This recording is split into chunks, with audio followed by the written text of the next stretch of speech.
Welcome back on Buckeyes Now on Sports Illustrated, along with Jarrod Kilburn. I'm Brendan Gulick. Glad to be talking football here this time of year, especially after the Senior Bowl wrapped up this afternoon, and obviously a good day for the Buckeyes. The four guys that played certainly, I thought, represented Ohio State really well. Trey Sermon did not play, but was also down there this week, and so those five players had a chance to really, hopefully, improve their draft stock and start their professional careers post-playing days. Jarrod spent quite a bit of time working in the college setting and in the scouting system down at Miami, and has, I think, a kind of a unique perspective, and certainly has contributed on our platform as well. So I want to pick his brain a little bit on why the Senior Bowl was so important, not just today, but this whole week, and sort of what the uncertain immediate future looks like for a lot of these guys with, the combine canceled and with Pro Day coming up in March and all of those things. So, Jarrod, why don't we start maybe with the Senior Bowl itself? Obviously, the game is the focal point, but it's a week of practices and a lot of attention for these guys. Why is this such an important week? The most important thing about this week, Brendan, is the ability to interact with representatives from all 32 clubs and the ability to exhibit on the field not only their ability to compete one-on-one, apples to apples, against the best senior college football players in the country, but they get to display how they take coaching, how they improve from rep to rep, to showcase to these guys in the National Football League that that they can understand and comprehend these pro schemes and be able to contribute for them next season. And so Ohio State's got four guys that played today, and obviously I thought they all played well. And for the purposes of this conversation, maybe we won't break down X's and O's so much, but the idea that those guys have a chance to both while wearing pads and wearing a helmet and trying to make an impression on the field, but also have those conversations with coaches and scouts and front office personnel off the field.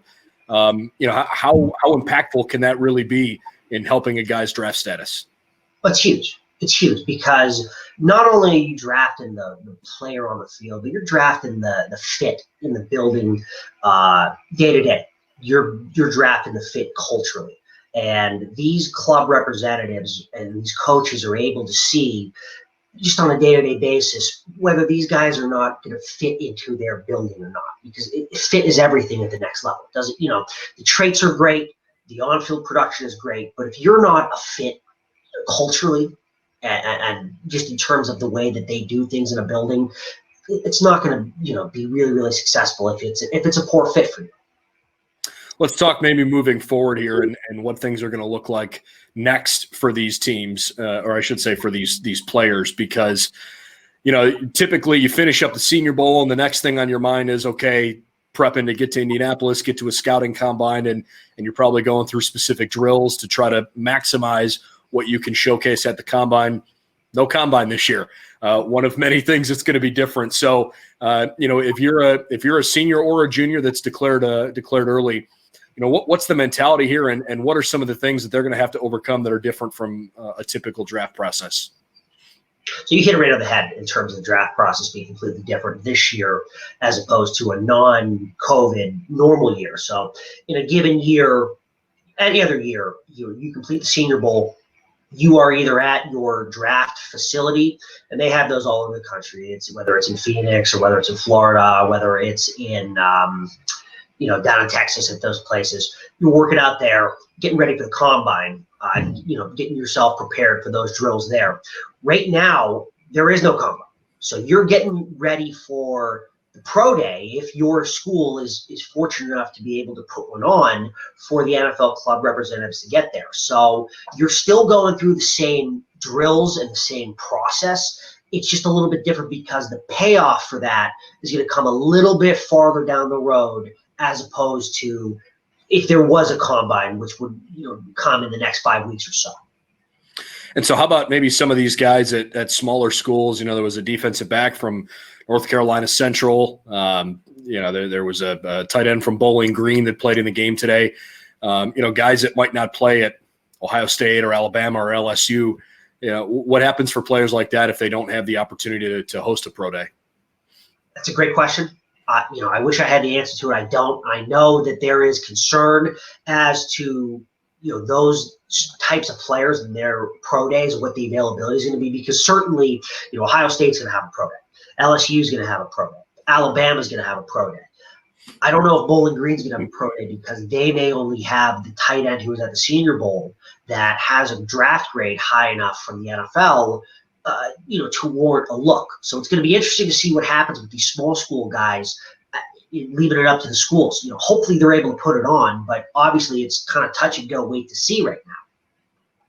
How about, once there is an actual pro day, because the Buckeyes are hosting a pro day this year, and they've recently made that public that it's March 30th.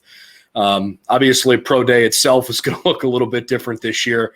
What are some of the things you think that maybe Ohio State fans could expect in terms of differences this year? Well, it's going to be a little different this year, certainly, than it is in other years. Now, obviously, when the pro day schedules come out every year, these clubs are rearranging their schedules to make sure to be able to send as many representatives as they can to the Ohio State Pro Day, because you want as many eyes on, the producers of NFL talent as you can. With the new NFL regulations that have come down within this last month, they have limited the clubs to 3 representatives in totality from their team to be able to attend a pro day. So that's 3 representatives, be it on the coaching or the scouting side of things. So it's going to be interesting to see how they divide up who they send to these pro days throughout the country. So Jarrod's done a bunch of work for NFL Films in addition to his time down at Miami. And I would imagine that it's got to be really difficult when you probably sit there in front of a screen for what feels like forever. And you feel like a player so well from what he can do on the field. But, that's only part of the evaluation process. And you certainly know better than most the challenges of trying to get to know who a player is and what they represent, more than just, when the ball is snapped and understanding the culture fit for the team. Oh, it's huge. It's huge. And that's what the combine gives you a chance to. I was fortunate enough to be able to be a combine assistant for the Las Vegas Raiders this past NFL combine in 2020. You get a lot more exposures to these guys in a combine setting than you would at a Senior Bowl or at a pro day necessarily, because you have the informal interview process where you have all these representatives from the club that are in the room at the time that can, informally interview these guys, but you also get bump contact with these guys as you're walking throughout the room. And then obviously there's the formal interview process at the combine, where you can have as many representatives from the club as you would like in the setting, being around the kid and really getting to know him. And that's the biggest thing. You spend the fall, and the spring leading up to the fall, getting to know the player on the tape, but you really, really want to be certain of the player as a person. And it's so important, and it's often really, really underrated, in the eyes of a lot of people in terms of being able to project success to the next level. And so a lot of obviously a lot of that interaction is going to have to be done much like this, right? Computer to computer, phone to phone, whether it's through Zoom or Skype or whatever the medium is. In a lot of ways, that's kind of the way the world has gone lately, and I think everybody's kind of adjusted to it. But I also think it's fair to say that if you're trying to evaluate players and decide what first round pick you're going to spend potentially several $1 million on, it's a little more difficult to convince yourself that you really got to know a guy, through a digital setting. It's definitely one of the challenges that people are trying to work with right now, for sure. There's no question. And, Andrew Berry, the general manager of the Cleveland Browns, had a great quote this past week. Is, they're prepared to be able to have the Zoom off season with their draft process and everything that involves that, having done it the past year. But I can tell you this, there's no substitute for face-to-face personal interaction, no matter how long it is. It matters. It really does. And not being able to have that, in more of a mass quantity, it's going to matter this year. Well, and I guess this just further illustrates the point. I had a conversation with Dan Hoard the other day, the longtime radio voice of the Cincinnati Bengals, and he laughed with me and said, I still haven't met Joe Burrow in person. And you think about all the things that, that come with being the number one pick in the draft, and Dan is, obviously calling the games, but does a lot of additional media responsibilities for the team. He's still never had a chance to meet Joe in person one-on-one. I mean, that, it's, if that's not a sign of what we're going through right now, I don't really know what is. But it's something that everybody's got to deal with and try to overcome, and we'll see how it all plays out. How about from a scouting perspective? What are the things that you think the digital environment that scouts have to operate in right now? Are there advantages to that? I mean, are there things that they would spend extra time on, or that they could do that they otherwise usually wouldn't? You're always going to go back to the tape. The tape doesn't lie.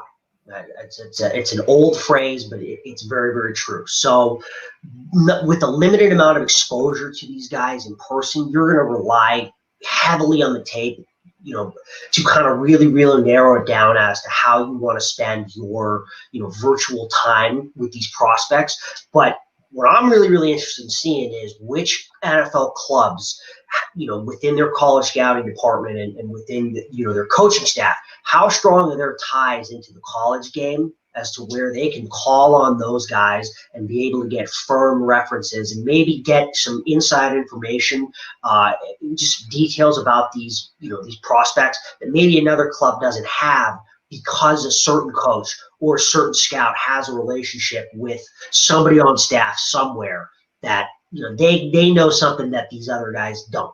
And to really, really solidify the tape grade and kind of push those guys up the board within the organization. Yeah, and I have to think that especially if you're a first-time head coach, or if you're a new head coach walking into a new situation, or a new general manager walking into a new situation, this has to be a challenge that you certainly didn't wish for. You kind of have to deal with. But I think about Nick Caserio down in Houston, right? I mean, he's got to figure out what to do with Deshaun Watson and potentially J.J. Watt and kind of a nightmare situation down there, and figure out how to evaluate players and draft them. Urban Meyer down in Jacksonville, first-time head coach in the NFL level. He's got a bunch of draft picks, including the number 1 overall pick. There's a heck of a lot riding on that decision, right? So perhaps a little bit more challenging for those kinds of coaches too. There's no doubt.